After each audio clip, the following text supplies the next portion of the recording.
E situe e urne funerarie andoichi antichi veneti, poter rento e senare dei morti brusai so epire, e se stai una gran catata archeologica per la nostra storia. Alle proprie cosite che siamo buoni da sviluppare una strafa di interpretazione e osservare anche dei legamenti tra i popoli europei di quel tempo. A se vediamo fuori cosita per via delle foglie di bronzo, che antichi veneti i doprea pa coersar e situe. E so queste foglie di bronzo per le solito a se disegnea il rito funerario, a so studiare in una di queste situe, in particolare a benvenuti. E che se delle robe fantastiche. Per esempio, sto mestiere qua, che hanno fatto a me idea di cosa che fosse. Ma da spo, svisegare rento dell'universo della storia dell'età del bronzo nordega, a sono sta bonda catarlo, li stesso mestiere spotego.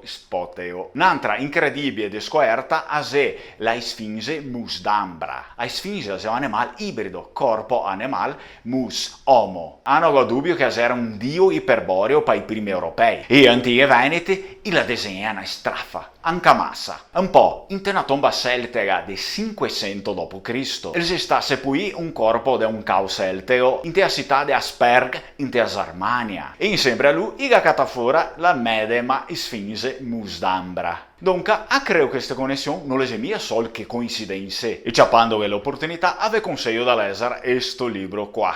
La situa benvenuti da este, scritto da Luca Zaghetto. E adesso vi invito da guardare e ascoltare a mia nuova canzone.